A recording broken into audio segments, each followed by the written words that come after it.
Hi, this is Brendan Davis from Bedrock Games and the Bedrock blog, and I'm here with Joel Clark, and we're going to be talking about The Bride with White Hair, a 1993 movie directed by Ronnie Yu with action choreography by Philip Kwok, and it stars Leslie Cheung and Brigitte Lin as star-crossed lovers from different sects who end up as enemies due to a terrible misunderstanding.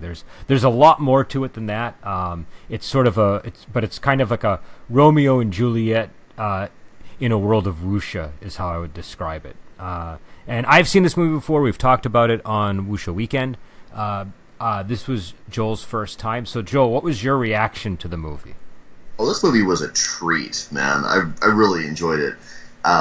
It's not a Shaw Brothers movie. It's a sort of a 90s wuxia movie, and I was alarmed at the gulf in style between like the kind of 70s stuff we've been watching lately and this one, which has a much more modern and much very like dynamic element to it. It's like just not just in the way the story is told, which is a really good pace, by the way, but in the way it's shot, the cinematography, and the way they cut, and just everything about it has a style to it that's really fun and kinetic. I really enjoyed the characters. This is one of those movies where like it's more modern, so it bridges a little closer to what I'm used to as far as like watching movies. So it delivered in this really wonderful, smooth way. It's really good characters. It looks really nice. Like, I think you kind of have to hold your expectations a little with the older movies, because it's like, okay, the blood's going to look a little fake because it's in the 1970s. Yep. But this one, I didn't have any reservations like that, because it looked like the closest analog my stupid brain drew was with the Mortal Kombat movie. Remember that one? Where it looked just breathtakingly good the whole way through. The original Mortal Kombat movie? From like the 90s? Yeah. Were there other ones? I don't know. I saw that in the theater when it came out. I don't remember a whole lot about it. God, we did something. Yeah, we just. When did that? Well, that'll be another topic. But this is the analog that my mind drew to it, because it's got Dutch angles, which were all over the place in Mortal Kombat, and it's got that same kind of look to it that Mortal Kombat had. And there's a lot of darkness. There's a lot of night sets and things like that, which look really crisp. Yep. The action, there's not as much fighting in this as I thought there was going to be, but when fighting does show up, it's really cool, and also it has really great villains. Yeah. Like, I don't know if we've had a lot of the, what they call the unorthodox sects and the other things we've watched, but they are certainly very, very vividly and visually present in this one. Yeah. So, really just a great movie. Definitely thumbs up, high recommendation from me. Yeah, this has got to be one of my favorites, if not a candidate to be my favorite film. It's got, for me, it's sort of the emotional and visual style that I want when I see wuxia, and I love the storyline. I love the characters, and it's based on a book which people can check out. The title of it, which I always forget, so I have to look it up here, is Baifa Mono Zhuan. But it's a book by Liang Yusheng, and it's worth checking out. There's English translations available online. Sometimes the translations can be a little bit dry, so you do have to work through it. But it's useful to kind of have that background information sometimes. But the movie takes such it departs so much from that material. I don't think it's essential to read it to see the movie. And one of the things I like about the movie is how tight it is. It's very efficient storytelling. It doesn't really waste a whole lot of time. The only point it really lingers on is the love scene in the cave, I think. That's the only scene where it feels like they're really spending a lot of time on it. But it's probably the scene they should be spending the most time on, because it's it's the heart of the movie. Even that scene at the point, they intercut a lot, because it's not just like one scene where they're just sitting there smooching. It's that overlaid with like later on whenever she leaves, and also whenever he makes this vow, and he's like, "Oh, if I ever betray you, may lightning strike me." Like, so even that one, they make sure to keep it snappy. You're right, that's one of the longest single scenes, but even so, it's like 3 scenes when you think about it. And I like the music, the style of music in the movies from this time in Hong Kong. They all have that. I don't know. I would say it's like synth plus woodwind or something. I don't know what the combination of instruments is that gives it that distinct quality, but it sounds vaguely reminiscent of like 80s music in America, but still different. And I find it always kind of helps me to immerse in the film. And Leslie Cheung, who is a Cantonese pop singer, also is the singer at the end. That music at the end was performed by Leslie Cheung. And that, I believe they repeat that melody that he was singing is the melody that the Wolf Girl is playing when she plays on the flute. I could be wrong because I didn't listen to them side by side, but I'm pretty sure. Yeah, and I think that I almost feel like they gloss over in the movie is that one of the main characters was raised by wolves. And it's just a really small, it only comes in the details sometimes, but yeah, she was raised by wolves. That's awesome. Well, I've definitely seen characters like this more than once in Chinese movies, but yeah, she's raised by wolves, and he's raised by Wu Dang sect, and then she ends up joining the evil cult, which is it's a legitimately sort of evil cult. It's led by a brother and sister who initially they don't let us know this, but we find out that they're conjoined twins. And the brother is in love with the Brigitte Lin character, who's the wolf girl. And at first, all she has is a surname, which I think is like Lien or something. But she doesn't really have a name. They just call her Wolf Girl. But then when she meets the Leslie Cheung character, Cho Yi-hang, he gives her a name, and he ends up naming her Lien Ni Chang. And she falls in love with him, and he and she both want to leave the martial world and be together. They agree to do that. She goes back and undergoes a brutal, I don't know what you would call it, but like a ritual exit from the sect. Yeah, it's sort of an exit ceremony, and it is brutal. She's like walking on, what is that, broken glass or metal or something like that, and bare feet. And, go ahead. Sorry. Oh, no, I was gonna, no, she walks on broken glass, and they beat her with sticks, and then they nearly beat her to death, and she's not allowed to use any of her martial arts to defend herself. And so that she gets to the end, she collapses, then she gets up and asks if she can go. They let her leave, but the brother is still, brimming with jealousy. And so he and his sister disguise themselves as her, and they go and slaughter the master of Yiho Chung sect and Cho Yi-hang sect. They annihilate those poor people. They do, yeah. And then he doesn't believe her when she says she didn't do it, and this leads to a battle between Wu Dang and the wolf girl character Lien Ni Chang, and during the battle she gets impaled by a sword from the hand of a girl in Wu Dang who is in love with Cho Yi-hang, and that's the Ho Lu Hua character, and he's kind of embracing her at that moment. And her hair turns white from from presumably the rage over what she perceives to be a betrayal, and then this is when sort of the bride with white hair character comes to fruition in the movie, and then she really slaughters people. But then there's another ending. Then there's after that they have a battle with the conjoined twins, and the only characters that remain alive at the end are Lien Ni Chang and Cho Yi-hang.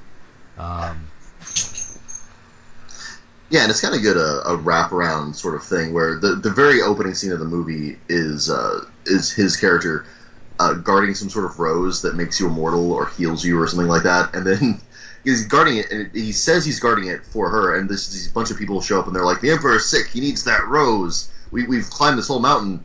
Who are you and what are you doing? And he's like, this rose is reserved. So can't be here. Yeah, it's a really cool setup. So it's this flower that blossoms once every 20 years. And when they arrive, he asks them what's the date, and they say it's 10 years after the founding of the Qing. So we know it's like roughly 10 years or so, maybe even 20 after the events of the movie, because all those movies lead to the formation of the Qing dynasty, and so.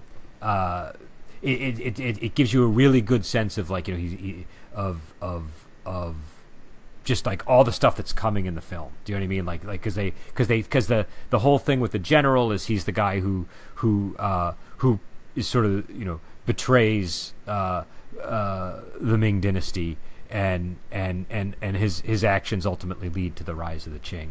And so it's a I don't know, it's I think it really works as an opening scene. But I like the concept of the flower. Yeah, and that shows up a lot in even just in Chinese myth, like the magic peach garden or magic flower, very rare and inaccessible plant that has mystical properties. I'm a big fan of that.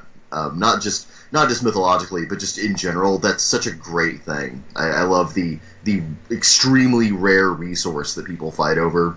I like that.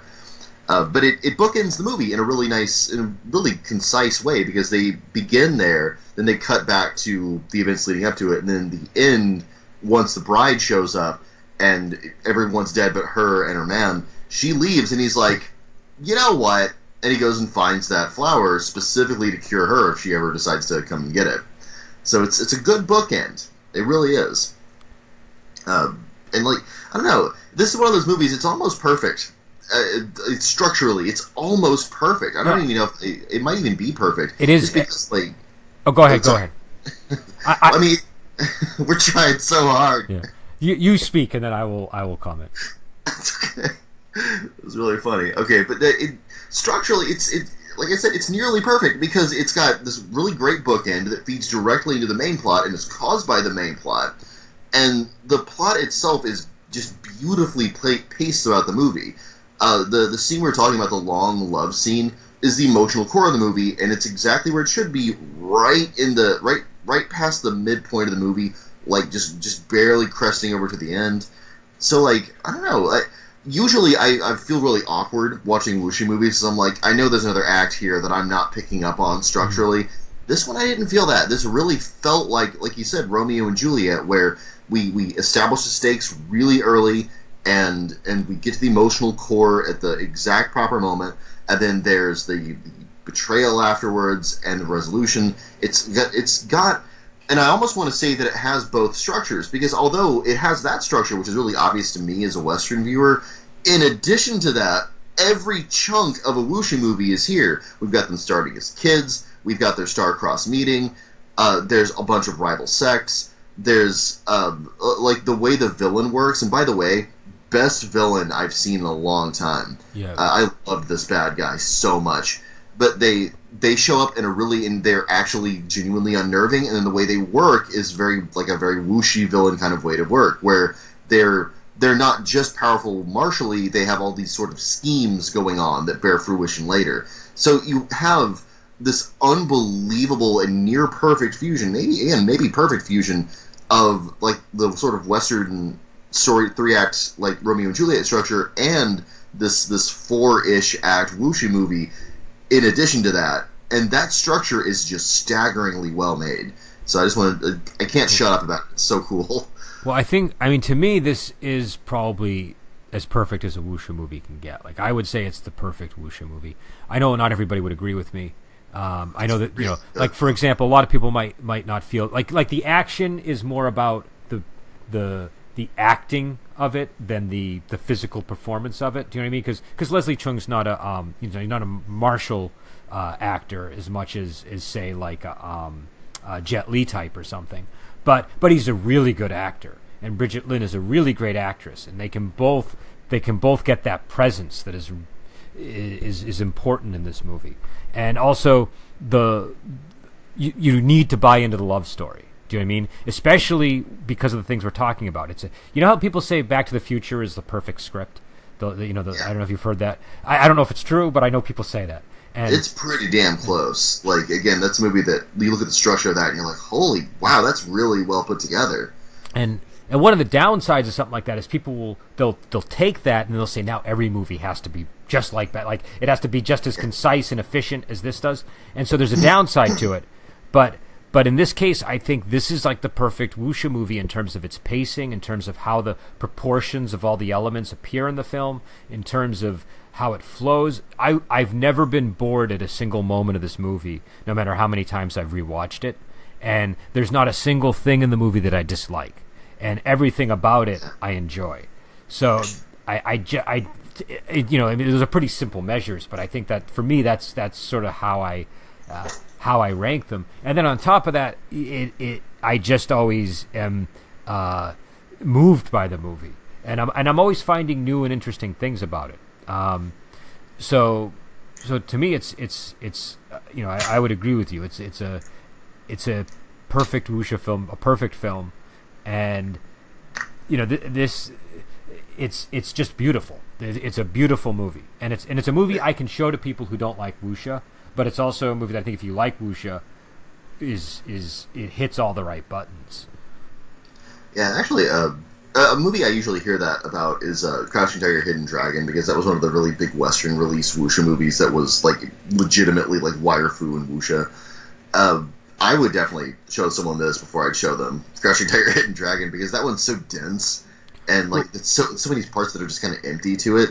There's not an ounce of fat. There's no dead air in this movie. This is the tobacco auctioneer of wuxia films. Well, I think with Crouching Tiger, we'd have to watch it and talk about it to do it justice, because it's obviously an influential movie. It's one that is like most people that are, I would imagine, most people today that are interested in watching wuxia that are under a certain age, that was their introduction. At least if you're an American, or and so I it definitely has a strong influence. And I quite like Crouching Tiger, Hidden Dragon. I do see your point, because there's the famous sort of desert sequence which kind of goes on for a great length, and a lot of the movie. The thing about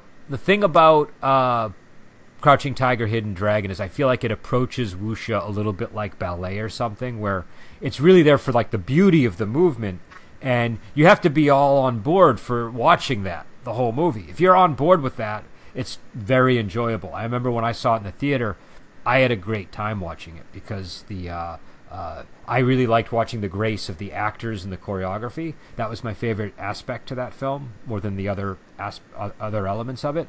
That is an admirable aspect of that. Like, visually speaking, it is beautiful, and the action is very beautiful, sweeping. Yeah, and it's very languid. Like, it's deliberately designed to sort of... It's got like a...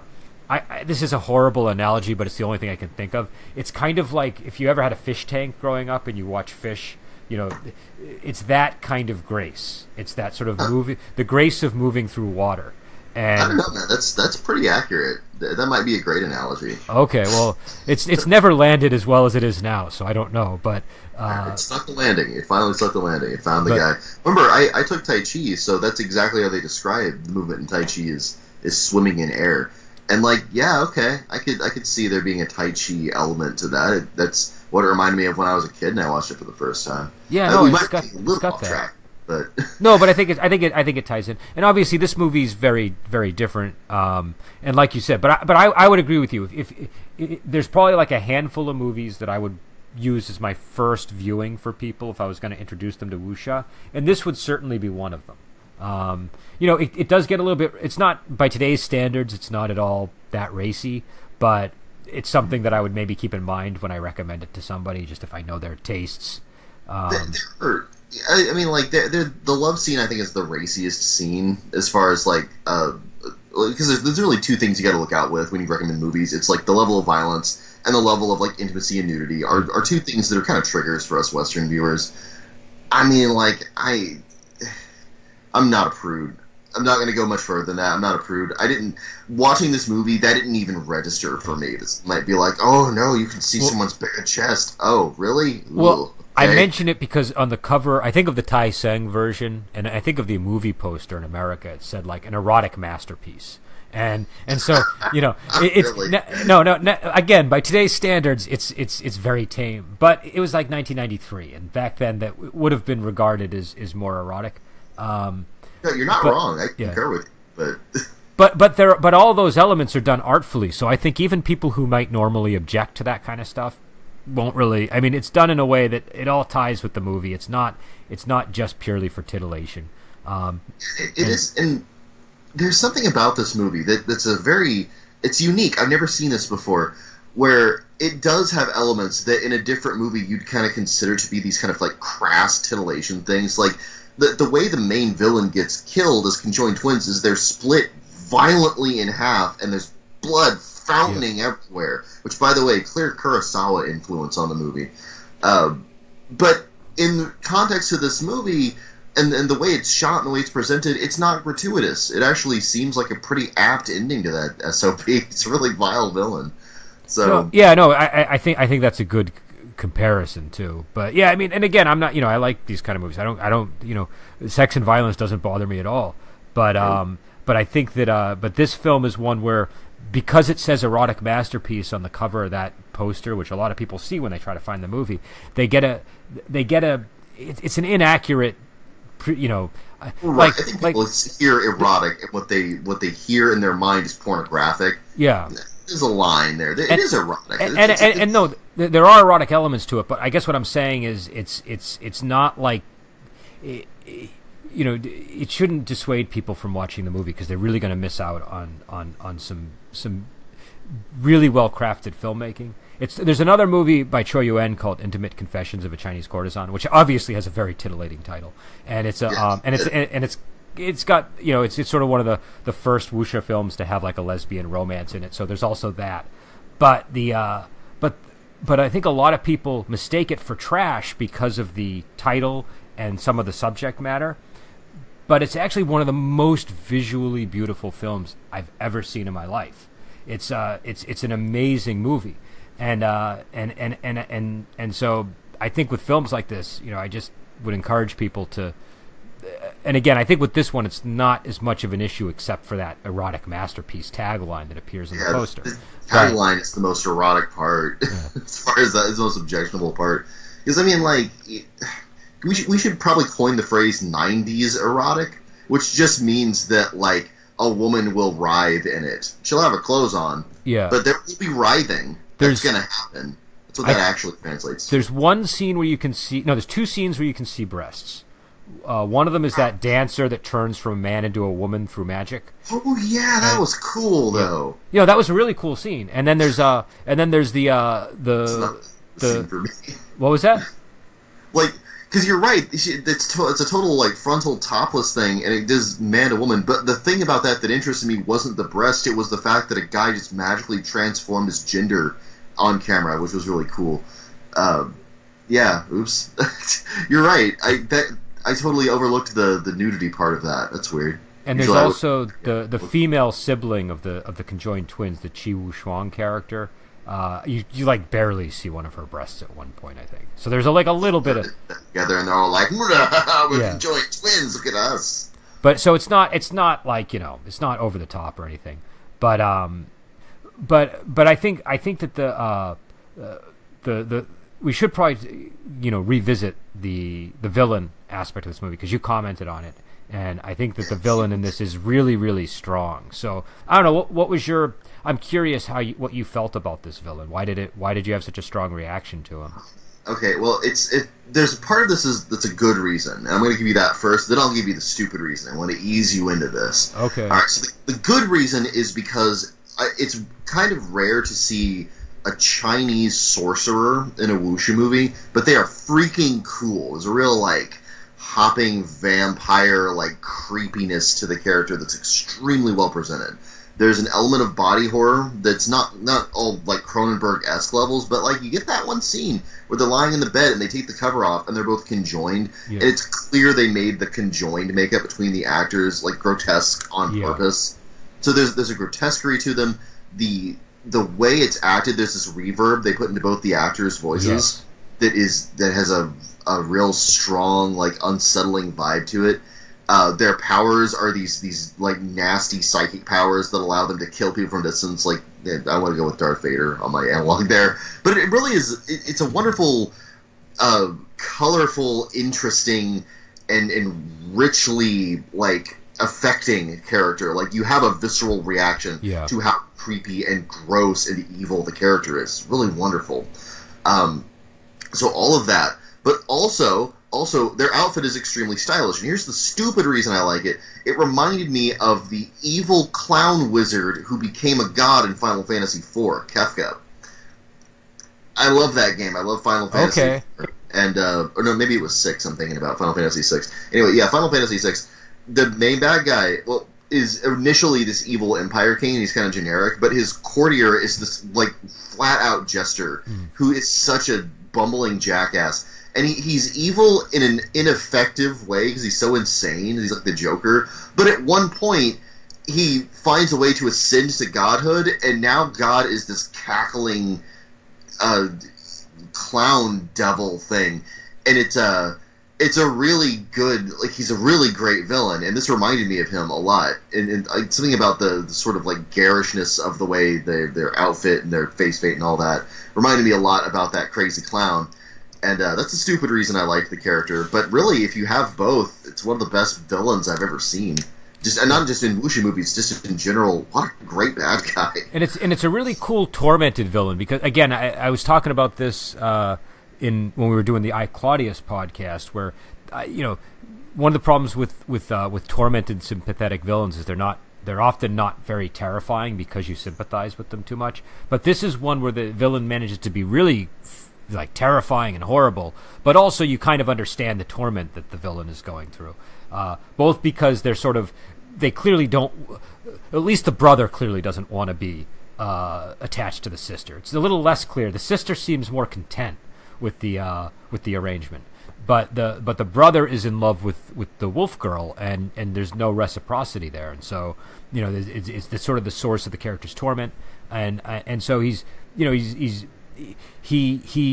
has a little bit more texture and depth than he might otherwise have, but it's not so deep that it overwhelms the villain aspect of it. He can still do horrible things. Yeah, and that's the thing. I kind of draw a parallel between him and the Jack Nicholson Joker from the '91 Batman movie, where you understand the character is in pain and legitimately tormented, but it doesn't make you hate them any less. They're not any less revolting and horrible. I have to say the actors that play Chi Wuxiang, the male sibling is, I believe his name is Francis Ng, and I'll probably pronounce this incorrectly, but Elaine Lau Sao Ling, I think, is the name of the actress who played the female sibling, and they both do an amazing job with this character. I think he's really good, sort of showing the self-loathing and the pining for the wolf girl, and just the internal conflict over the condition, and the Elaine Lau Sao Ling character. She just does a great job of I don't know, just the she's utterly insane is the only way to describe her. She's cackling madly, but it's a really well done mad cackling villain, and they're a nice contrast to each other, because she's sort of like the cackling villain side of the character, and he's the more brooding, thoughtful side of the villain character. He's also seems to be more of the idealist, and she's sort of more rooted in, well, this is the reality of the situation, so let's make the best of it. And I don't know. Balance. I'm sorry? It's a good balance. It really is, and it's a good balance that makes an effect. Because like a lot of times, whenever we say good balance, I think what we put out from that is like, oh, it will make you feel good because it's well balanced. Everything else in this movie makes you feel good because of its balance. Their balance makes you feel kind of sick. And it's not just because of the physicality of it, although that's an element. The thing that really like turns your stomach about them is the people that they are. Because you're right, he's brooding and cruel in this like long drawn out way, and she's cackling in like genuine sadism about the grotesqueness and horror of the things she does. And they're awful, evil characters, just so loathsome. And it's wonderful. It's amazing that they've used balance to achieve something that is extremely negative in a way that it benefits the movie. When was the last, maybe Baron Harkonnen from the old Dune movie is the last time I saw anything like that. So yeah, I have to compare it to like a master like David Lynch, who was basically, they built his career out of being able to do that. They managed to get something real close to a David Lynch moment. That's impressive. Well, that's really impressive. And it works in a number of other ways too. Number one, I liked how they hold their cards close to their chest with those characters. You don't know that they're conjoined twins or conjoined siblings until much later in the movie, because they sort of play these tricks where they have him sliding into view and then sliding out of view, and then her sliding into view, And it just looks like they're trying to be stylistic about the way the conversation is being shot. And it's not until that bed scene when they pull off the covers and the reveal that you were talking about appears that you realize for sure that these are conjoined twins. The very first scene, not gonna lie to you, I thought he was able to magically change genders. Well, no, and that makes sense because right before they appear, you see the guy go from being a man to a woman.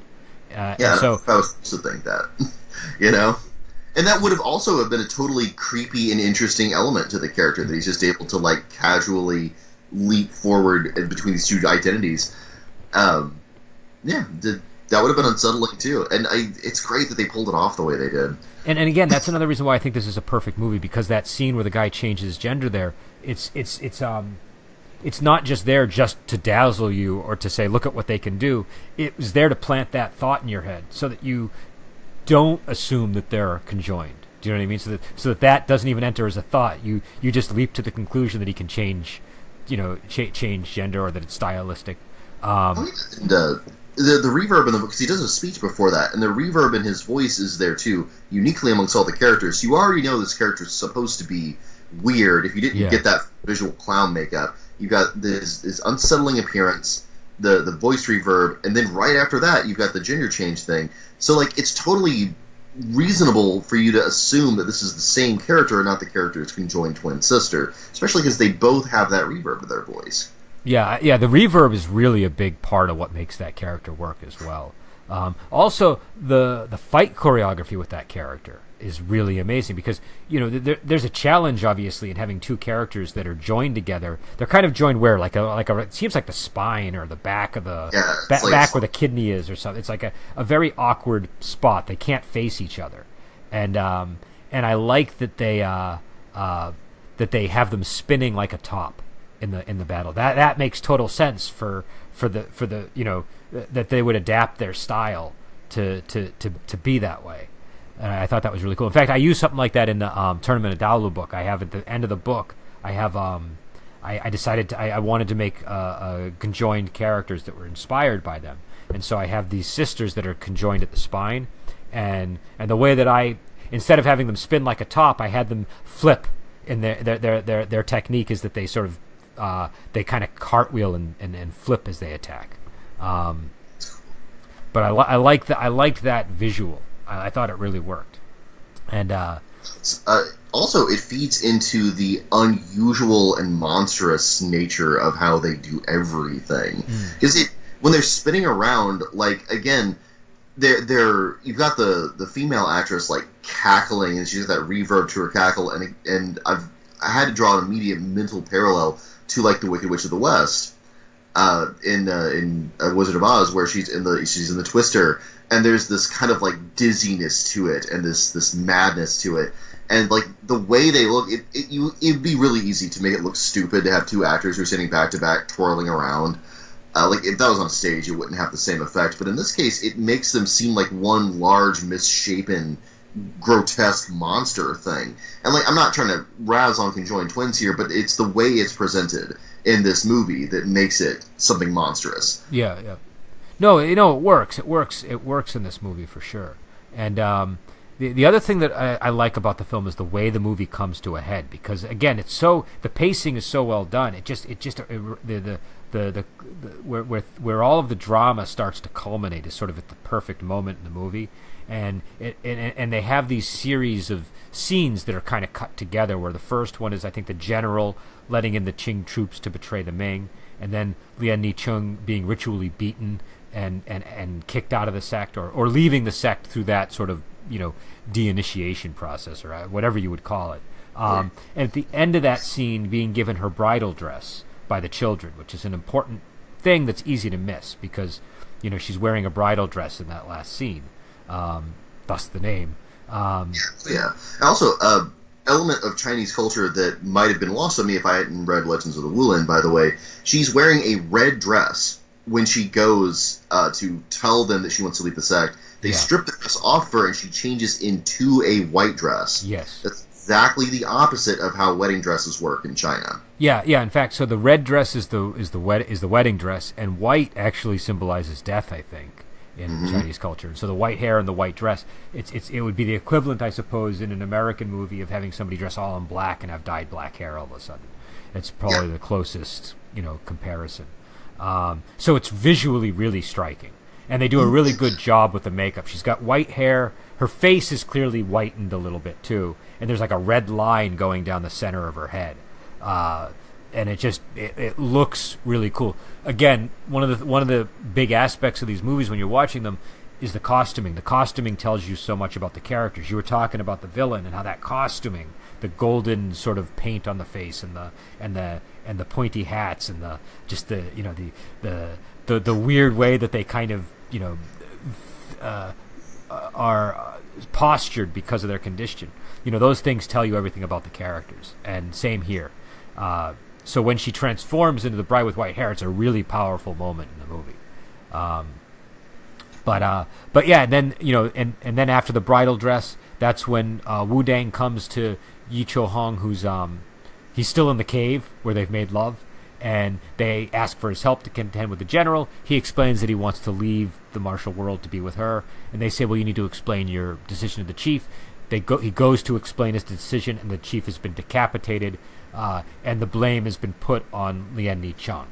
And in fact, one of his friends is dying when he arrives there, and he says it was the wolf girl, because they were dressed like her, and he had no reason to believe otherwise. Yeah, that was a painful scene too, because like the dude dies in his arms, and they're clearly very close. It was extremely well acted, and like you said, it's affecting. Like so I'm a removed, emotionally dead jerk most of my life, and I almost hate when a movie makes me feel something, but I couldn't help it. Like, this movie will make you feel stuff. Yeah, no, definitely. It definitely will. And I think that culmination of all that drama has a lot to do with it, because, like I said, it sort of begins with the general letting in the Qing troops, and then it ends with the beheading and the death of the friend, and then her arriving, and then you have this big dramatic moment.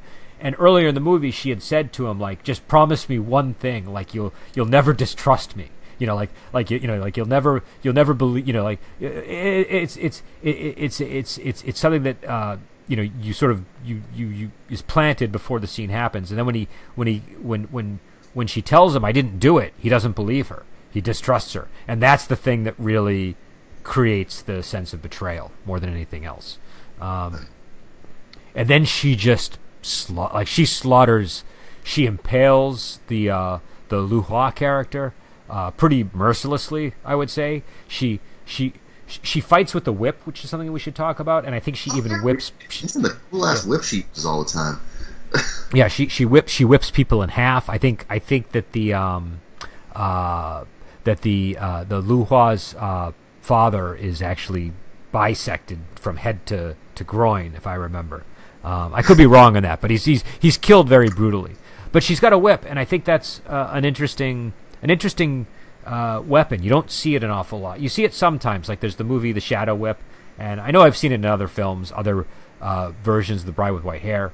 But it's hard to do the choreography, I think, for a whip, and I think they do a really good job of making it work in this movie.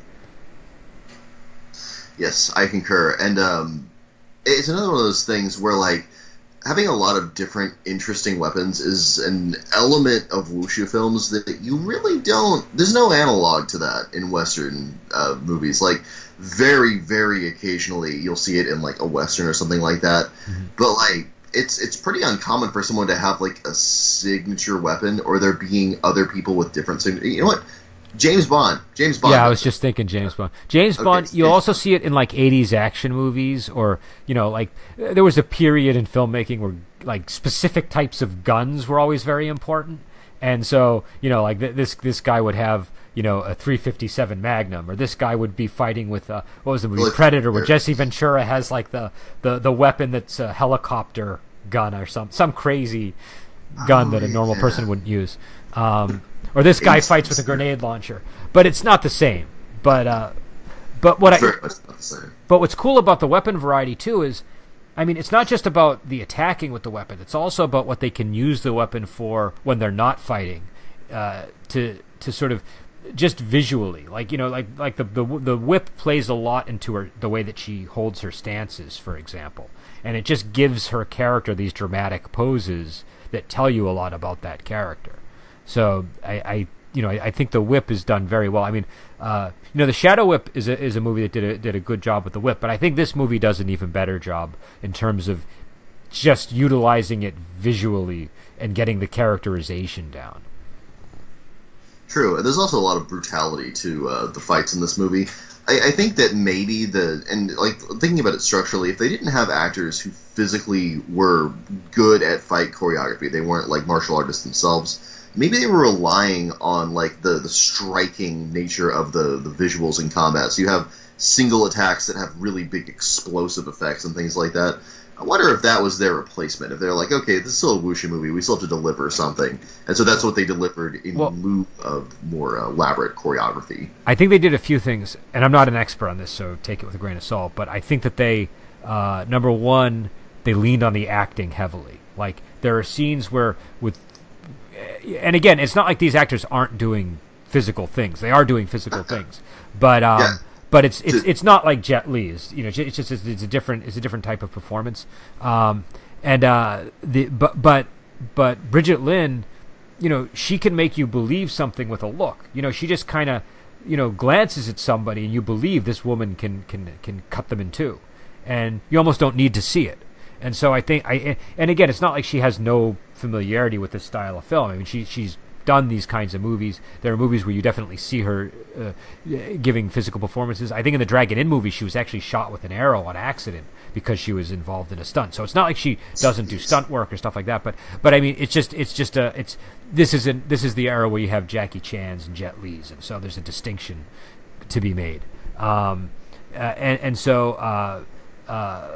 I think that the other thing that they did was there were scenes where I think they mislead you through creative uses of how they are filming it. So there's in one of the battle scenes in the forest, the camera kind of zooms around the battlefield, and she actually steps out of frame, and then I believe a stunt double might actually enter into the frame to do a couple of moves, and then they pan over and you see her come back into frame, and it's seamless. It's done perfectly. I think that's it's perfectly fine. Where that stuff bothers me is when you can see somebody holding a wig on their head, or you know what I mean, when it's just, or like you see it all the time, like in the 80s action movies, you'd see somebody who totally does not look like Arnold Schwarzenegger, or doesn't look like the main actor, jumping out of a car, and you can clearly see that the face is different, or clearly see that it's now a man instead of a woman, or something like that. But this was all done very, very well, I thought. Yeah, I didn't know that. Like, you're right. If they did stuff like that in the creation of this movie, it is seamless, and it doesn't hurt the action or the pacing or any of the visuals. Did we talk about the angles in this movie, like the Dutch angles and things like that? I think we should at least have a brief mention of like the what do you call it? Cinematography. It's beautiful. Yeah, it really is. So it's shot like a lot of the 90s wuxia movies. They're shot like from these Dutch angles that get they create like a surreal feel to everything. It can probably be a little bit jarring if you're not used to it. If you've never seen movies that are shot in this style and you go back and watch them, it might seem strange. But if you're comfortable with it, it's kind of, I find it vaguely nostalgic. I think you said you did too. Yeah. And I like the effect that it creates. It creates a real moody and atmospheric effect, and it limits what you're able to see in an interesting way. At its worst, it can cloud what's going on, but at its best, it gives you exactly the right amount of information to feel the way that you need to feel about the shot. I wanted to especially mention in the extended love scene in the cave, where they have wide-angle Dutch angle shots of the interior of the cave. It really helps to make the cave feel like an organic thing that you're kind of like taking a peek into.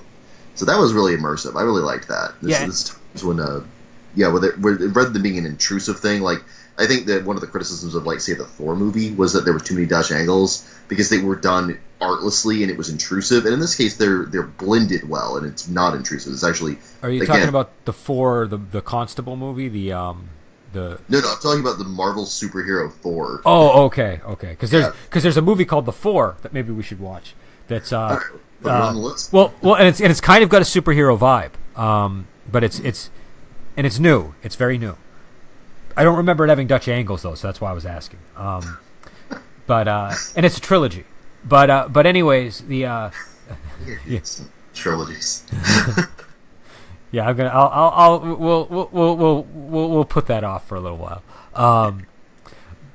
But yeah, no, I think also I mean, there's a lot of movies shot in this style from the '90s with Wuxia, but this one is just particularly well done. I mean, it opens up. I think it opens up with a landscape, like a painting of some kind, and a lot of movies do that. But this really seamlessly connects with the opening scene with the blossom, and it's just the atmosphere is it's I guess it's comparable to me, and they're not visually similar in any way. It's just in terms of this movie created an atmosphere that you can almost feel with your hands.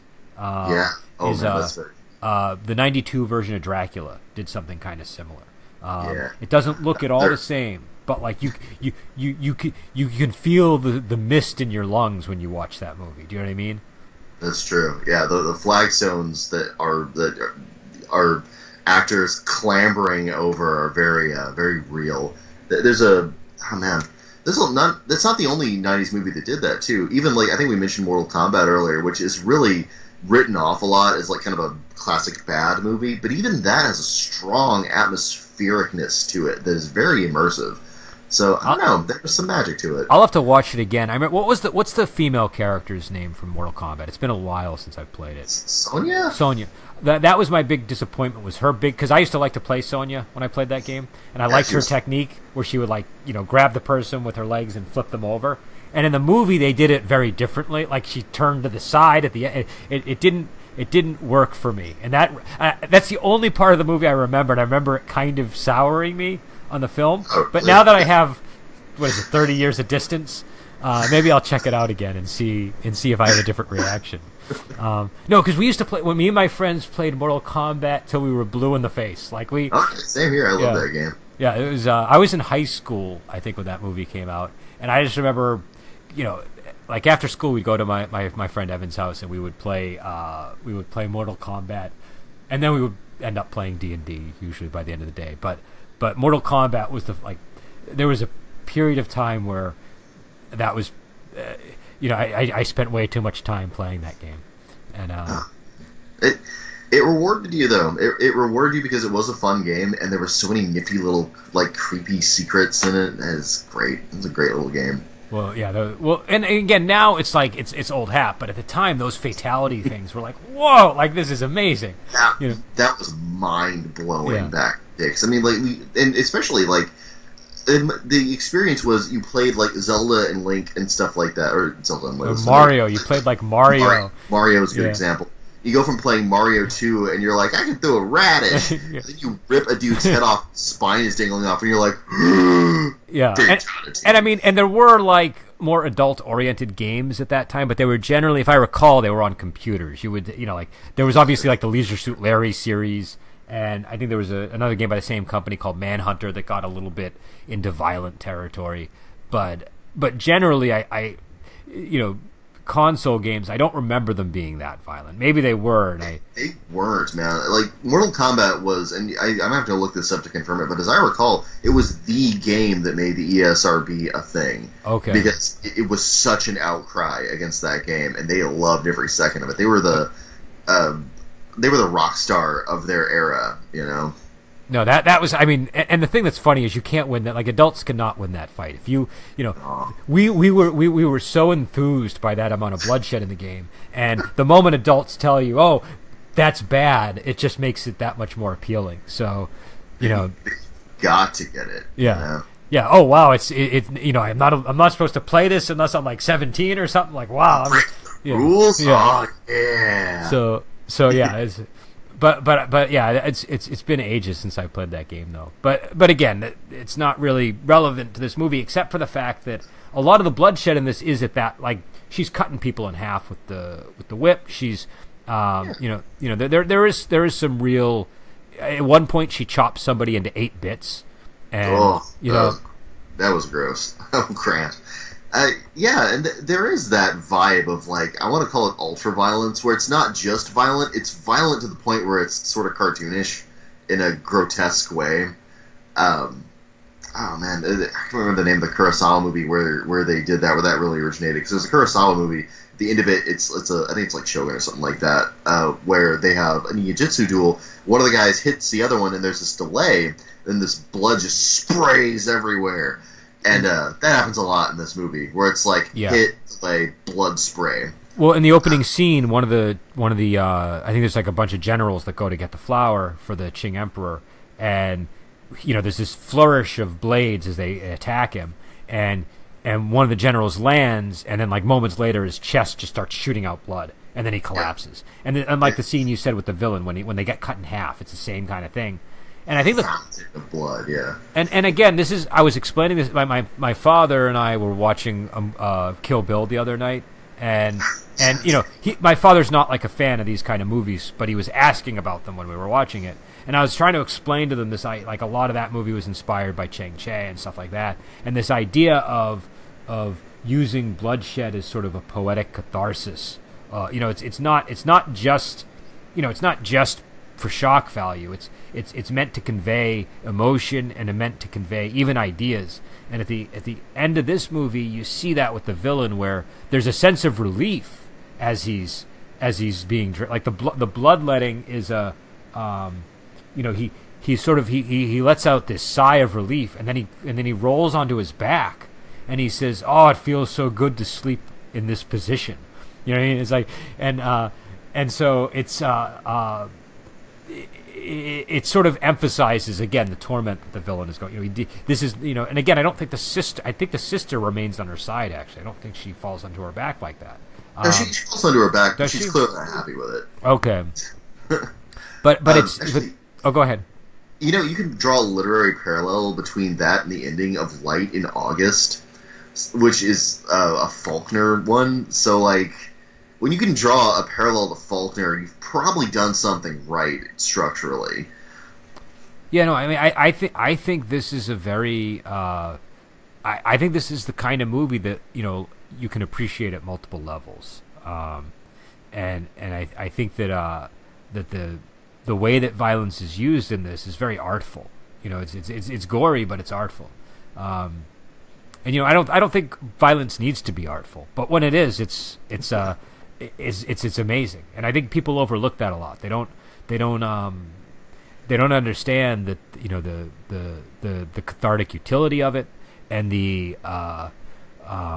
and I don't know, just how poetic it can be when it's done right. There's almost beauty to it, even though it is grotesque and shocking. Yeah, no, definitely. There is beauty. It's a beautifully shot movie, and the violence in this is very, very well crafted. Yeah, well crafted. That's a good way to put it. And I think you're right about the cathartic utility. Which, by the way, there's a phrase I didn't think I'd hear talking about a kung fu movie. The cathartic utility of violence. But yeah, that nails it, because it's not merely that, ooh, there's blood and it's cool. There's a dimension deeper than that it serves in the movie. It's really, it's almost hard to talk about, because it's something that's so visual in nature. But it's visual and emotional, which, I mean, what more could you want out of an element in the movie? No, definitely. And again, we're getting up to the 50-minute mark, so I wanted to segue into the gaming segment of the discussion. If we have anything to say, maybe this is a movie that doesn't really speak to gaming. I don't know. What's your feeling on what how would you draw on this for inspiration? Oh man, there's a lot I could draw on inspiration. This is one of those movies that I feel like kind of justifies my thinking of games as a scene structure based thing, because some games do that kind of artfully, and some games can do it sort of poorly. And I think that the classic way you play a game, you don't really have scenes so much. You have something closer to turns, where it's like, this turn we're going to investigate for secret doors, and then this turn we're going to take a rest. And when you think about it in terms of scenes, it's not so wed to a particular increment of time passing, so much that it is like an emotional beat fully resolving, and then leading into the next beat in the story. And whenever you see a movie that has the kind of tightness and the sort of liquid flow that this one has, that can, like, that's something that you can bring into games. And the way they do it in this movie is the same way I would recommend doing it if you were a GM wanting to do a scene-based structure rather than a turn-based structure. I would just say, let the emotional energy of the scene fully resolve. Don't let it peter out. Let it resolve, and then move to the next scene of interest. So that's something, like, structurally that I admired a lot about this movie, and I think it's something you can do in games, something I've done technique-wise in games as far as pacing them, and it makes a game that has a thrilling pace, even if there's nothing thrilling happening, just because the things that are happening are so well-defined and linked to one another. No, I mean, I don't. My style of gaming is obviously a little bit different. I tend to do more freeform approaches to play, but I'm very curious about how you would bring this to life with scene structures. And I think at some point we should probably start actually running some sessions together so that we can get a sense of because I tend not to run things with scenes, but there are games I've played that have been structured around scenes that I enjoyed. One game that I liked was the Hillfolk game, which was very much not in the normal style of play that I would tend to gravitate to, but it did it in a way that the parts, like when I play a game, the thing I really like is sort of the immersive, I'm in my character type feel of it. And Hillfolk did a good job of, there were bits between the scenes that you don't get that, but then once you get to the scene, it's all that. Do you know what I mean? It's all immersion. And I was surprised because whenever I've talked to people about applying scene structure to games and stuff like that, there's usually this meta thing going on because you're actively applying the scene structure that feels like it would be disruptive. At some point the GM can put down that little clacker and be like, scene, and you're right, there's a legitimate risk of having that ruin the broth as far as role-playing is concerned, as far as immersion is concerned. Well, you're not wrong to have that fear. No, and the other aspect to it is, as a player, I might be thinking I'm trying to play to the scene rather than enjoying just playing the character. But what I found with the Hillfolk approach was that because you sort of deal with it between the scenes, and because everybody goes in, all you know is you want something from that scene, and that's what drives the drama of it. It's very easy to immerse in that, and so I found it like one of the most immersive experiences I've ever had in an RPG, which again was striking to me. And so the reason why I bring it up is because I was thinking, maybe that would be a good, trying to run it with Hillfolk might be interesting.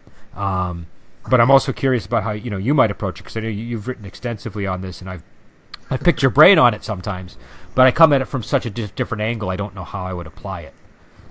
Well, the important thing that I found about it, and actually you brought this up with the Hillfolk thing, is that the stuff that is structural about the scene, the motivation and the goals of the characters and players in the scene, that should not happen within the scene. Because what should be happening within a scene is, like you said, immersion, role-playing, doing the thing that you want to do with a role-playing game.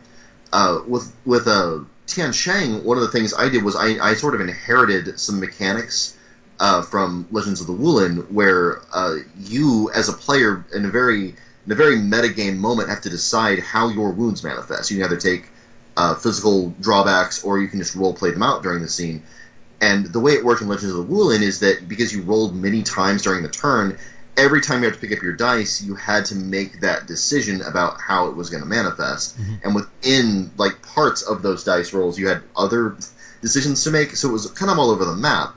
And the way I structured that in Tian Shang was I took all those decision points and I moved them to the beginning of the round before you rolled dice, because very much we are accustomed as players of role-playing games to picking up the dice and rolling them and understanding that as part of the sort of meta part of the game where we have to interact with the game element.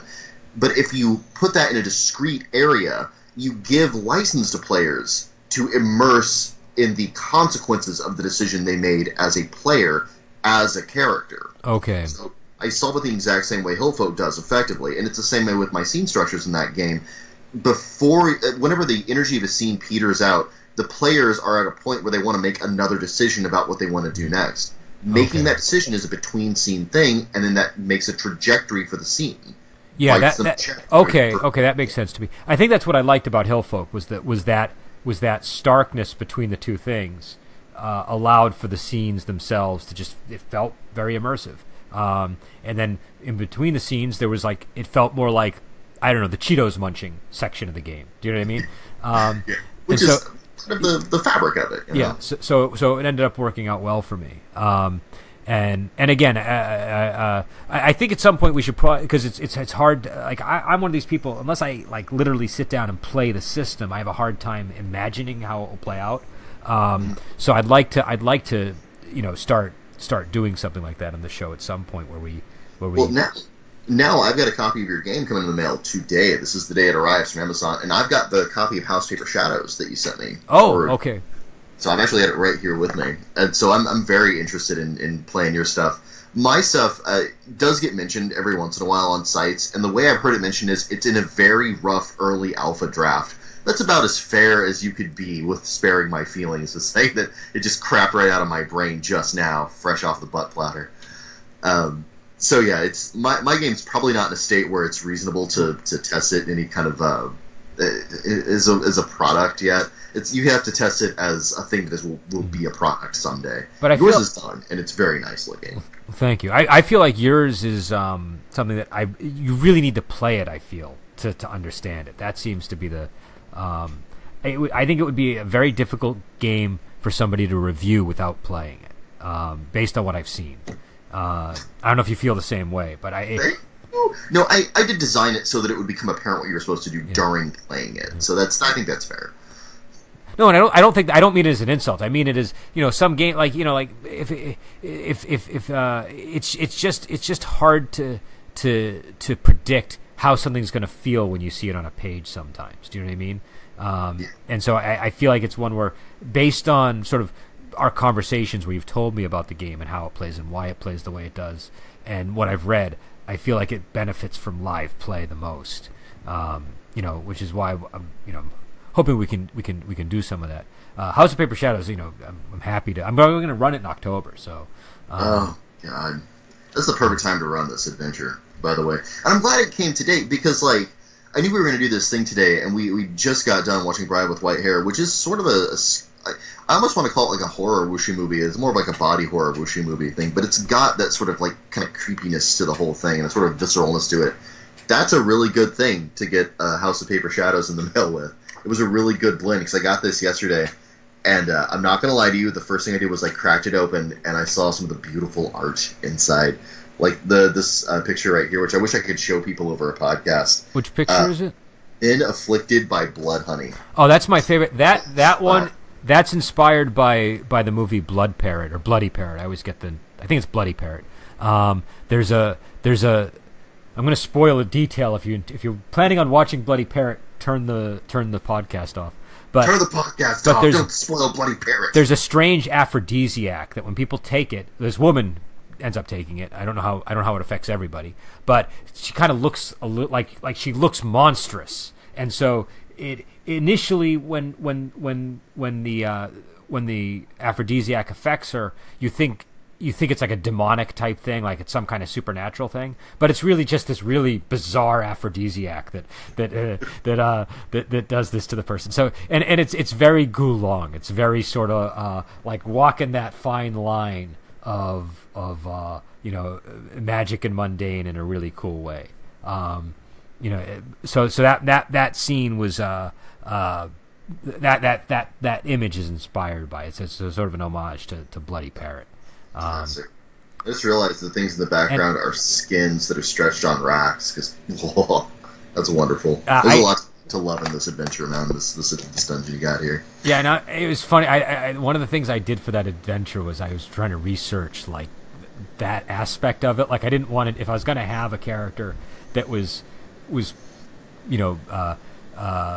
treating human skin to make it a medium for shadow puppets. I wanted to make sure that I like at least knew how that might be done with when how shadow puppets were made and how hide is treated and all that stuff. So that imagery is drawn from that research. It's nuts the stuff that comes up in research because like you'll research something like and you'll assume going into that, and I would have assumed like, oh, what we'll probably see is actual like leather and tanning of things like cow leather and things like that. And then you look it up and you're like, oh no, they actually have artifacts in the museum of human hides that have been tanned that way, and a detailed step-by-step process that our ancestors thought enough to write down. It's like, Jesus Christ. That's an embarrassment of wealth I'm not just embarrassed by, I'm somewhat disturbed by. Well, and to be clear, I relied mainly on methods used by hunters and by people who make shadow puppets from like cowhide and stuff, or I forget what there's a particular animal that they tend to use, but that was so I used it more as an analog. I'd be very interested in learning more about the exhibit that you were, but it's a one-way trip to crazy town, sir. I don't know if you want to ride that train, but again, that art is by Jackie Musto, and she did a real. This is, I think, it's definitely like one of my favorite books that we have in terms of the visual components of it. But just to get back to Bride with White Hair, what about the flower? That would make a really cool premise for an adventure. This flower that blooms every 20 years. You know, you can imagine the possibilities of, it's something that the GM could introduce into an ongoing campaign, where, hey guys, so and so just lost his head. There's this flower that is gonna bloom, in a year. You could, you might be able to use that to bring him back or something, and the fact that everybody in the martial world would probably be looking for this kind of a device, or this kind of a, I don't know, naturally occurring flower. It's a cool premise, and you can also go ahead. It is a cool premise. I was just agreeing with you. and I mean, imagine if you got there and the guy guarding the flower is this heartbroken swordsman who is just preserving it for his one true love that he betrayed all these years ago. It's a really great adversary to use as a source of inspiration for. Oh yeah, and like that's one of those things where a lot of times structurally D&D gets put under the axe for the whole, oh, there's just another orc in a 10x10 room guarding a treasure chest. Well, okay, this is the equivalent of that. This is a dude guarding a treasure in a hex, but it's great. The entire movie was made out of the premise, So, like, yeah, okay, structurally that can be presented in a stupid way, but there's no reason you have to be wed to the stupidity of it. That people guard stuff. People are places doing things. Well, I dislike the mockery that D&D gets for being structured at all. Like, there's some superior way of doing it. Well, I think with Wuxia, this premise works really well because the idea is, I mean, you have this guy you see him take those generals out with ease. He's powerful enough to guard the flower, and he's dedicated enough to this woman to sit there for all these years. And I mean, you see this all the time. There's another character in his name escapes me at the moment, but I think his name is Gua. I could be wrong, or Gao, maybe Little Gao from Heroes Shed No Tears. But he's this sort of yogic kung fu guy, and in one scene of the Cho Yuen movie, he mentions that he that's based on the source material. He mentions that he waited 3 days to watch a flower bloom. Do you know what I mean? Which is like who would do that? Nobody would sit there for 3 days and watch a flower bloom. But that's the kind of thing martial heroes do, because they're powerful enough and dedicated enough to their pursuits to just sort of say, I'm gonna do this and do it. And so the idea that you would happen upon this swords master who's been here for 10 or 20 years waiting for this flower to bloom, and he's not going to let anybody else get it but his beloved Lien Ni Cheung, then it just works great in the genre. It's true. There's no argument here. I mean, again, it's one of those things that, like, it does work great in the genre. That is something that you would see in a story about, in a wuxi story like this one, and it works very well, and it's very poetic and romantic. But also, if you're a GM and you're strapped for ideas, Like, you could just put a powerful guy guarding a flower in a hex if you're like, oh, they went somewhere to go. No, well, totally. That's what I'm saying. I guess where I'm coming at it from is I'm thinking of it in terms of a wuxia game. Like that, it fits. It totally fits.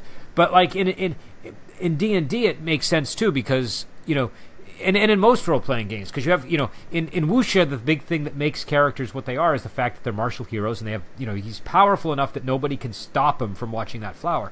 But the same thing's true if you're an 18th level wizard. Who's gonna stop an 18th level wizard except for a 19th level wizard? Do you know what I mean? And so then you'll just have a 19th level wizard sitting there guarding the flower if you want. But it isn't that ridiculous that something that valuable would be guarded by a really cool, interesting adversary who might have set up shop there. And I think it totally works in a gaming context. It does, and like it pays a dividend in a lot of ways, because you don't necessarily have, like, if you don't need the flower and you just happen upon that guy, well, all of a sudden you've got this other thing you can do. You've got like this interesting roleplay element where you can hear the guy's story, or get training from that guy, or get knowledge from him, or just be his pal. All this stuff that doesn't have to manifest in roll initiative. It can. That's totally on the table. But, like, structurally, there are so many branches from that one little seed of potential. It's one of the things I like about making content like that, and assuming it's part of, like, an ongoing living world, is that you get all of that. You don't have to think about it in a linear way, like, hey, they're going to go here, find this guy, and have a fight. You didn't even know they were going to go there. Even from the initial thing, they went where they wanted to go, and this happens to be in the direction they were traveling. Oh, they made a spot check? You see this guy 100 yards away on the snow-capped peaks. Like, legit, there's a dude standing there guarding a beautiful-looking flower that's yet to bloom. That's some stuff that will draw a player to being like, wait, what? We're in the middle of a wasteland on the top of a mountain. Who is this guy? Immediate dividend paid there. Even if they don't fight him, even if it doesn't do something that you would have structured it to do, like doing my quotation marks in the area, there's still something rich and interesting there they can now interact with. And last week I had a real big row with a bunch of people about linear game structure versus a more open game structure, like a hex scroll structure. And that was a point that I made right there. That was my big defining point, was that, look, there's really two ways to look at it. And their way was, the other side of the argument's way was broadly, oh, I know what I want to happen dramatically, and so I make certain that happens. And my counterpoint was, well, if you don't know what you want to happen dramatically, something much more interesting will happen dramatically, naturally, through the playing of the game. I stand by that. No, I think that's true. So what you're talking about is like a GM might see this movie and say, okay, I want to bring this movie to life, and I'm going to lay out all the things that will need to happen over the course of the campaign. Yeah, I think about it as events that must transpire in a linear fashion. Which means the second that the players don't do any of those things the way they want them to, Venture falls apart. Well, and also the thing, I mean, I think again, I'm not too hung up on different play styles and stuff like that, but I would prefer to do it the way you're talking about it, because my feeling is to structure it in a linear way sort of misses the point of what the movie's even trying to do in the first place, because the movie isn't trying to show you this prepared structure that you recognize as a prepared structure. It's trying to show you something that feels like it's playing out naturally as a result of the character's decisions, and that it produces this thing that in hindsight is gorgeous is the bonus.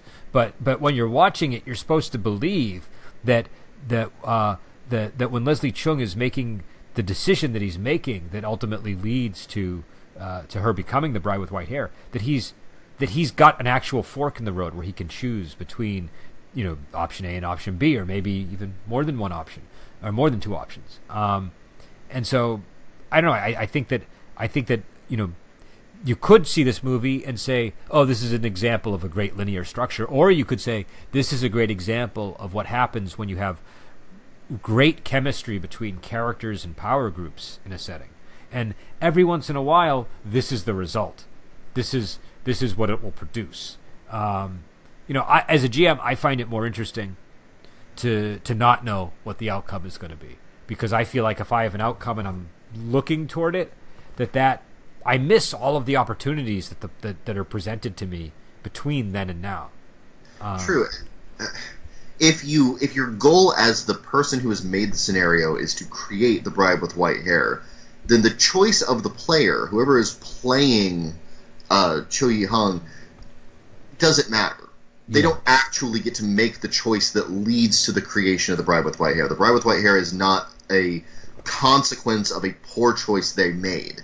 It's just something that was going to happen no matter what they said. And at that point, you're basically structuring it like a pre-programmed video game, which, why would you limit yourself like that?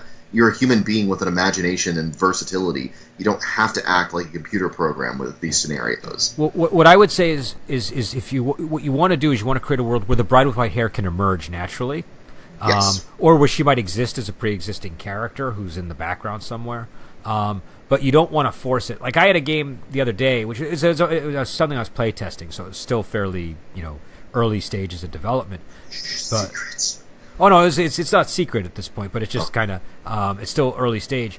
But the players were they had a mission that they were going to go on, and they sort of did, but then they ended up just hanging out in the village that they were in, and getting into a conflict with the woman who was like the headman of the village, and I didn't really know where it was going to go. It was just sort of like, okay, they're kind of here. Eventually, the conflict reaches a head, and one of the player characters replaces her as the headman, and he gets her brother executed for things that he had done wrong to the village and the party, and gets her branded for all the corruption and treacherous activity that she was involved in, largely through her brother, and exiled from the community.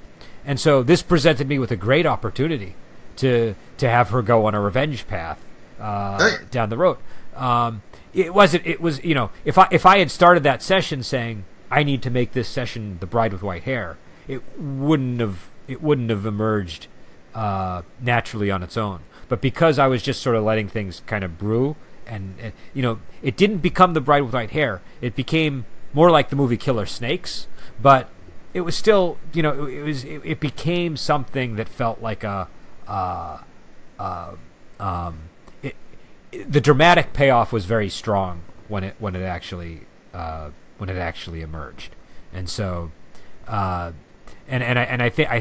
think a good trait for the GM to have is kind of like honesty to themselves and to the players, but like not like honesty like, okay, I'm going to tell you everything about my notes, but to it's okay to have mystery without having deception. Yeah. I think what you don't want to do is you don't want to use underhanded means behind the GM screen to make the bride with white hair play out like the bride with white hair. Because again, the thing that makes the bride with white hair so powerful is the fact that it hinges on crucial decisions that the characters make. And if the player's decisions don't really matter because the bride with white hair is going to happen either way, all of that evaporates. Yeah.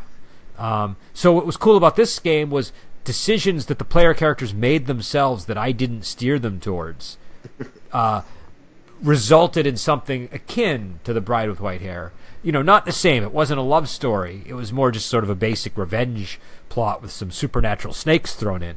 But the dramatic payoff was strong because it came from decisions the players had made. And also, we didn't know how it was going to end. I didn't know if it was going to end in total slaughter of the players or if it was going to end in their success. And it actually ended up resulting in, because of the way that the dice rolled, they were bitten by a couple of cobras, but they didn't end up dying. They ended up surviving. And so the outcome was kind of this glorious, escape. Yeah. So the way that the session ended was they found the woman.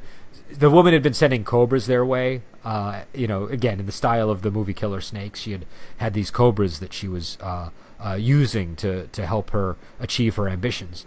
And she was literally sitting in this giant pit of snakes when they came up on her. And the snakes just swarmed out and started attacking them. And this is a group that they had just had a total party kill the week before. So we were assuming, maybe that'll happen again. And it turned out that the dice worked in their favor, and that they were able to cure themselves of the cobra venom, and succeed. But my point is kind of to what you were saying is, when you don't know the outcome, it's better. as a GM and as a player. Oh yeah, that allows you as the GM to be surprised, which is a wonderful and novel feeling. But and the basic point that I was trying to make was that, sure, you got the killer snakes instead of the bride with white hair, but players will always want killer snakes that they chose over the bride with white hair that they wouldn't have. Yeah, you know? Yeah, I agree. That's definitely a good point. It might be really cool. Like if and I guess what we're kind of talking about is railroading here. We're talking about, the GM is going to make the bride with white hair happen regardless, and that's really the crux of the problem. And I think that can emerge from having a linear approach, but it can also just emerge because the GM is just at crucial junctures, stamping down. A point that was brought up in that particular thread was that none of the GMs that did that railroading technique did it deceptively, and I thought that was really honest of them. They and their players were both very much on the same page about, okay, we know what we want to happen, and if the rules don't make that happen, we will make that happen. And I want that to be clear that I had never really considered a railroad that was something that you would want to go on, but in reality, in our real world, people do use railroads. People like it. This was one of my, again, you go on, because I'm interrupting you constantly, so you should continue with your thought. No, you've got great points. I don't mind being interrupted by a good point. The point that was unique in this conversation, something that I learned in it, was that, there are bad and good railroads. If you're lying to your players and there's a railroad, I think that's a universally accepted bad. Mm-hmm. If you guys both really want to play that way, you've got, something that you want to go towards, I want to say that's a taste thing that I don't agree with that taste. I don't share that taste, but I don't want to call it bad. We really need to have a line, a conversational nuance between a bad railroad and a good one. And I don't know, is there? Well, I think so. Here's what I would say, because I got very frustrated. There were, again, I've said this a bunch of times in the podcast, but my frustration with the way that people were playing games in the early 2000s was that everybody seemed to want a railroad. And that's fine if that's what you want, but I didn't want that. I really got tired of a style of play that felt linear and railroaded to me. And I think a good railroad is when everybody knows that's what they want and they're all happy to do it. That's fine. The problem, I think, emerges when not everybody wants it or not everybody realizes that's what's going on. And then it's slowly over time it dawns on you, hey, my decisions don't matter, or hey, it eats the joy of the game, know. And I was coming at it more from the GM side. I just don't like feeling like all I'm doing is handing you something that's been prepared in advance. Do you know what I mean? To me, it feels like a prepared speech. I kind of want a conversation when I'm gaming. I want it to be this dynamic thing where, I don't know how it's going to end. It might end horribly. I don't know. I kind of like the looming possibilities of gaming. That's what really appeals to me. And so, I don't know. I guess I'm just not a fan of that sort of, this is what the adventure is going to go towards, and we're all kind of in agreement about it. And that, again, if that's what everybody signed up for, more power to them. I guess. I'm with you. I don't share that taste.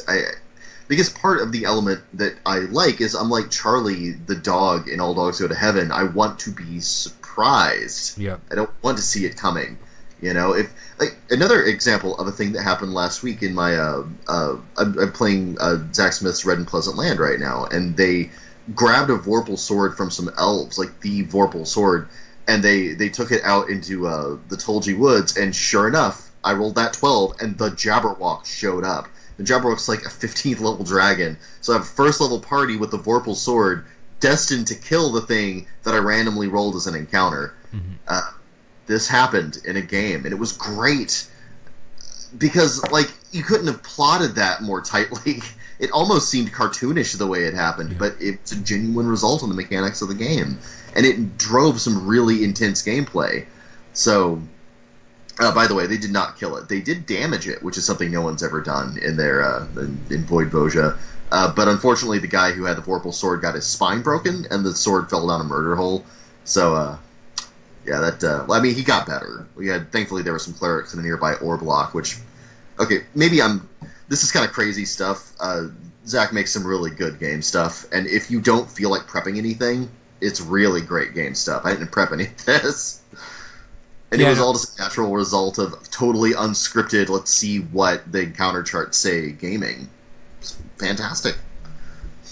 No, I mean, again, it's. I mean, I'm sure everybody listening knows about that book, but I've not actually had a chance to play it, but I have the book, and really, it's a good. Just as a read, it's pretty good. Yeah, but well, I think with linear versus I don't know what we call it. Put you off your game with the whole Jabberwock thing. Sorry. No. I'm just. We've been talking for an hour and 25 minutes, so I'm getting to the end of my ability to converse here. But I think that to script, Brendan. Huh? Yeah, I know. See, I guess my whole argument about railroads is undermined by my inability to be spontaneous in this moment.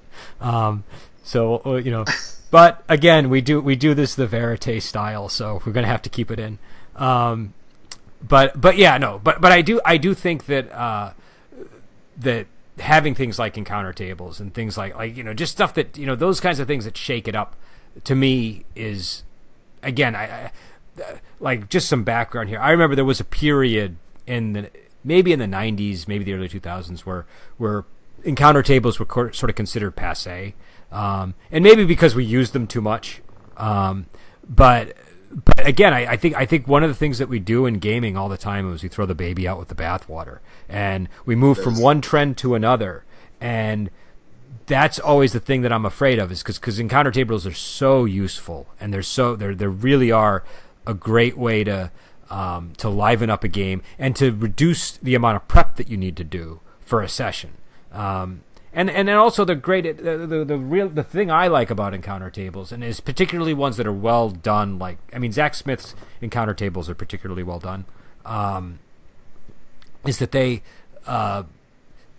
force me outside of my comfort zone as a GM, so that I'm not just, if I had my way in my Wuxia campaigns, you'd be fighting the same reckless swordsman and devil grandma every 5 minutes. Do you know what I mean? That's just sort of that's what I would gravitate towards. And an encounter table gets me out of that pattern.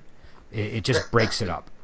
That's an excellent point, because you're right. I do that same thing. I've got my favorite monsters and my favorite little things that I role play, and I put them in every bloody game. And an encounter table is a great way of breaking out of your comfort zone and having something unusual happen.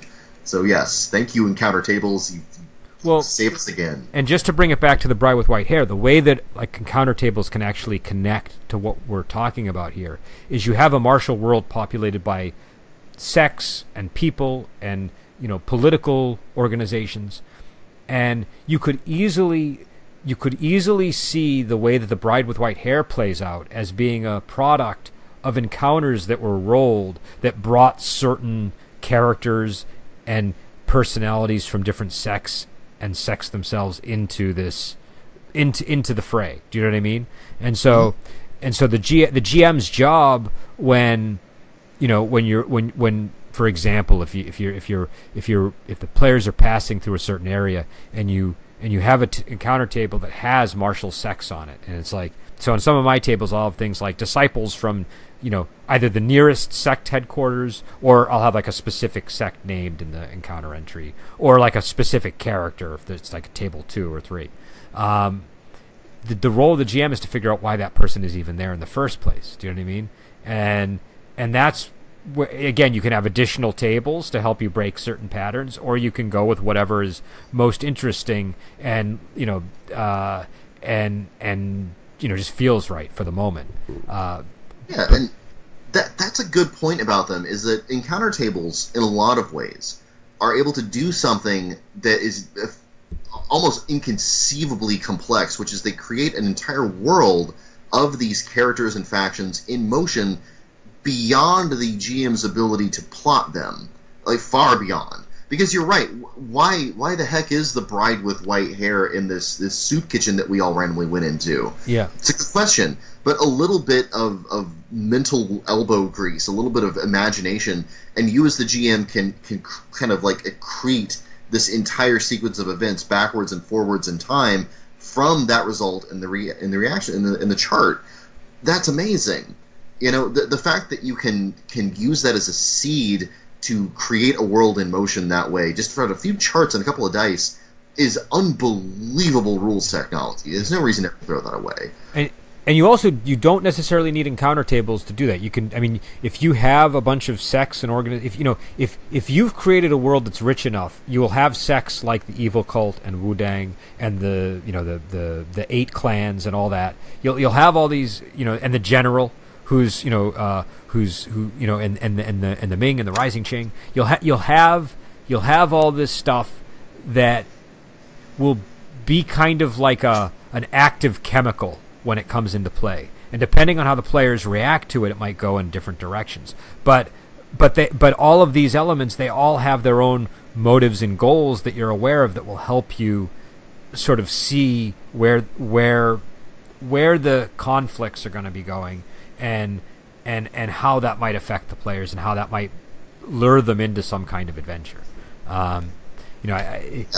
Because characters like that and factions like that have their own momentum, and the players have this unique ability to not get wildly off course with their crazy antics. Yeah. It's one of the things you love about role-playing, And so it's kind of like a fly-by... my favorite style of playing... I like to prepare and do things like that, but I like to really sort of sit down and not... my favorite sessions are the ones where I have no idea what's going to happen that session. I sit down and I really don't have any idea. And the players just go do something, and then that leads to another thing, and then eventually, before I know it, there's all this crazy stuff happening.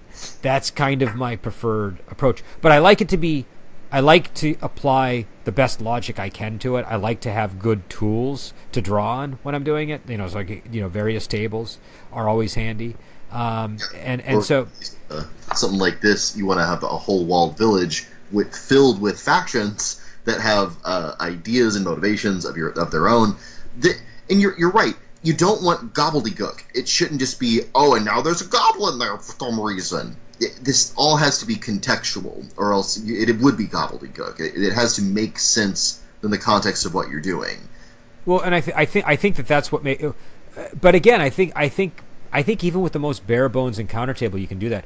One of the adventure Ravenloft, if I remember, Tracy Hickman said that the genesis for that was because there was an encounter table or a dungeon table or something. I think it was a dungeon making table where he rolled a vampire, and he was like, well, what is a vampire even doing in this dungeon? And he decided to make an adventure that sort of explained why a vampire would be in the dungeon like that. I might have the story wrong because it's been a while since I've read the account, but that is awesome if true. Yeah, but that shows you how awesome even like the most basic table can be if you just apply the right amount of imagination to it. And that's the element that's required, is you have to be able to take those tools and use them in an imaginative way that produces something ideally that again, you're never trying to replicate any one thing, but if you can pull off something that feels like The Bride with White Hair on the fly, that's amazing. And I think the way to use movies and books and things like that isn't to say, okay, I've got this story of The Bride with White Hair, and I need to apply it in a game. But they are things you can draw on occasionally. You can say, this woman that's going through this thing right now, this NPC, she reminds me a little bit of The Bride with White Hair. Maybe she's going to go in that direction. You know what I mean? Like that's where these things can be functionally useful, I think. There's, especially in a movie like The Bride with White Hair, but really almost anything we've watched on this show, you can take any one little element from it. So a sound, a scene, a weapon, an idea, even like the visual descriptions of some of the action, and you can just sprinkle that however you want to at any point into your games and get a completely unique effect from that inspiration. So it's not like you have to port the whole thing in one solid chunk. You have to do the entire plot arc of The Bride with White Hair to get something out of The Bride with White Hair. Maybe you just think of a mechanic where if someone's in an extreme of emotions, they can transform. Yeah. One mechanic from the whole movie would still transform your game and be awesome. Yeah. No, I agree. But I also think that it's important to remember that these can be handy like vocabulary bits to draw on during play. Yeah, true. But yeah, no, that's if you can get one mechanic out of it. I don't know how many. I definitely got more than one out of this movie in Ogre Gate. I got the hair technique, the whipping strands, I think it was called, and there was a character that was loosely inspired by the Bride with White Hair, and quite a few other elements probably. I can't think off the top of my head, but I mean, you know, one wuxia movie should probably be able to give you about 20 ideas mechanically, I think, at the very least. Yeah. This is probably even lowballing it, frankly, just because of how much cool stuff is in this movie. And, it's so interesting to me because I came into the wuxia genre originally coming through from Legends of the Wulin, which is another game that is an entire game system with totally different ideas than Wandering Heroes of Ogre Gate that are exactly as valid and inspired by the exact same sources. And it's amazing how much inspiration is in this genre. So. Yeah, one of the things I really like watching is how different, like Legends of the Wulin, obviously that's a very significant game, because that comes up in every conversation about wuxia RPG I ever see. One of the cool things is how different everybody's take is on it. That's why I'm always intrigued when I see a new wuxia RPG coming out, is, you know, this person's focusing on this element that, like, it really creates a different end result. And again, I my feeling on the way, like, my experience with people who buy and play wuxia RPGs is they generally don't have very rarely will you meet somebody who says, this is my go-to wuxia game. They'll usually they'll buy as many as they can and then kind of hack them into whatever system they prefer. You know, and I think that's you know, that's great. That's fine. And also, you know, they also like, if this was my case, especially when I first was trying to run wuxia campaigns, is you were just desperate for, like, resources of any kind on the topic. Do you know what I mean? It's not like now we have the internet and it's a lot easier, but there wasn't like a whole lot to really clarify things for you back when I was, you know, first interested in running these kinds of games. And so having different people's game books on it was useful, just for getting different points of view, and even just for being exposed to different movies and stuff. Do you know what I mean? I got where is it? Hopefully you can still hear me. I have the original Hong Kong action theater role playing game here, which isn't wuxia necessarily, but can include wuxia. It's much more broad than that. It's a game that really is meant to emulate like 80s and 90s Hong Kong action movies. But a lot of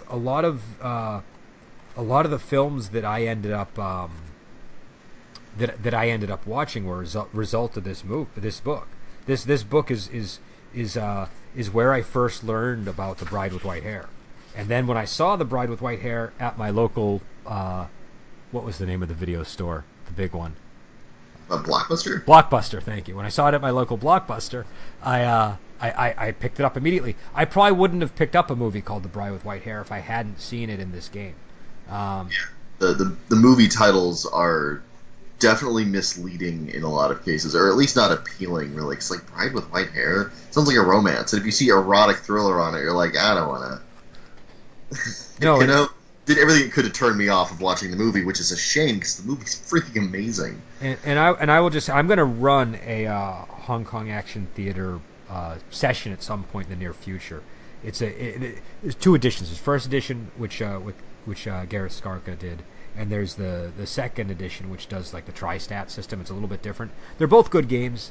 I think that the movie entries in the first game are a really valuable resource. Just for that alone. Like, even if you have no intention of playing this game, the movie resources in there, because he doesn't just list the movies, he describes each movie.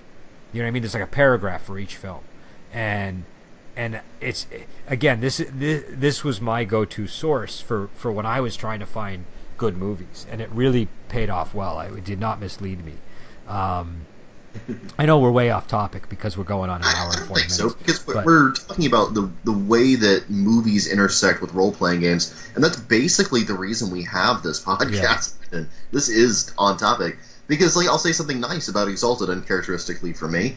That's one of the things I loved about it, is that in every edition of Exalted that I own, which I think is all of them at this point, they have a nice little bibliography of the things that inspired it, and they don't just give you the names, they tell you something about it, which gives reason to go out and investigate this stuff and broaden your horizons. No, it's really useful. That's why, like, in the a lot of people kind of probably thought I went too far with the amount of movies that I listed in Ogre Gate, but the reason that I tried to list every movie that I thought had any kind of influence on the game, and but I also knew I wasn't going to be able to match Hong Kong Action Theater with its breakdown of the movies, so I didn't even try. I just did a list.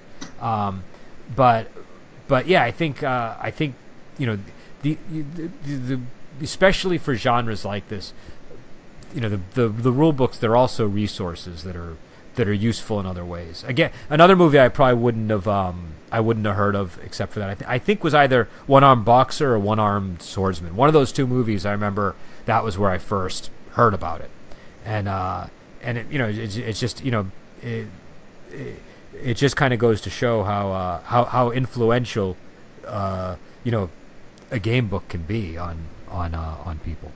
But beyond being a game book, it's clearly kind of like a cultural index of something, you know? And it's the same way with Legends of the Woolen, where if you look into the sources at the end of that book where they're talking about the source of inspiration, they don't just give you just names. They give you a direction for expanding your understanding of this genre. It's wonderful. Well, and I think that's why whenever people ask me about Wuxia, and I probably sound like a broken record, but like if you're trying to run a Wuxia campaign, watch Wuxia, read Wuxia. You know, at least watch it. Watch Wuxia, because the more you watch, the more you'll realize like the variety that exists within the genre, and the less it's going to feel like, okay, here's sort of like a, you know, not China, not Wuxia campaign. You know, like it's a very easy genre to reduce to like 2 dimensions on accident. And you don't want to reduce it, because there's so much depth to it, and there's so many vital ways you can explore it. I absolutely agree. I find it frustrating whenever someone says, "Oh, that's not Wuxia," as though you can call something not Wuxia that has so many elements from Wuxia, or that does Wuxia in a different way. And it's like, guy, you're not the authority on it, okay? Well, I know I've had some discussions like this in the past, but like it's one of those weird things where it's a balance, because on the one hand you want to define what Wuxia means, but on the other hand you don't want to kill Wuxia in the process. Do you know what I mean? And so I think that's the, and I think that applies to any genre. Like a genre is a thing that's definable. Like it's something that, like, you know, noir is noir. You know, noir is not, you know, SpongeBob SquarePants. You know, there's nothing noir, unless I'm terribly misinformed. There's an episode of SpongeBob SquarePants that is very noir. But okay. So you understand they're importing elements of something that is alien to them to make it noir. Yeah. So yeah, and they are. I don't know if they're definable in concrete terms. It's one of those kind of like flavor things where it's like an example is food. I can make Cajun dishes, and I know when something isn't Cajun, but it's like eating it. And I'm like, well, that's close, but you didn't quite get it right. No, I'm always hesitant to lay down the lines, because sometimes you find that was a line that you shouldn't have laid down, even though it seemed like a good idea at the time. But what I would say is, I think genres have boundaries, but they're porous. And if they're not porous, then that's what kills them. Like a genre that, you know, like eventually, I mean, every genre dies eventually. It sort of, you know, gets you know, it either needs to lay to rest so that people can pick it up years later and look at it with renewed eyes, or it just kind of, its time passes. But I think the easiest way to make that happen is to just say this genre can only do 2 things, and if it does anything else, it's not in the genre. And if it isn't doing those 2 things, then, you know, it's bad. I think that you have to allow for other elements in order to breathe life into it. That's why I think Gulong is so great, because Gulong is clearly importing all these other things into Wuxia, but he's still Wuxia. He still feels like Wuxia, but he's getting all these other flavors in there that make it feel so exciting. So yeah, and I mean, we've kind of run the gamut here, and it's getting on an hour and 45 minutes. On for a little bit, so we will head out. And I'm going to be on again later today with an interview with Jim Pinto, who has a new Kickstarter up. And also tomorrow we're going to be on, I don't even remember what movie we were talking about tomorrow. It's definitely going to be a Kara Hui movie. Oh, it's going to be the new version of A Chinese Ghost Story from like 2011 or something, I think was the year it came out. And it stars the woman who is from the movie The Four that I talked about, but also is going to be playing Mulan in the upcoming Disney adaptation. And it's Kara Hui plays the villain in the movie. She plays the tree demon of the Chinese Ghost Story. So we will let you go, and we will talk to you later.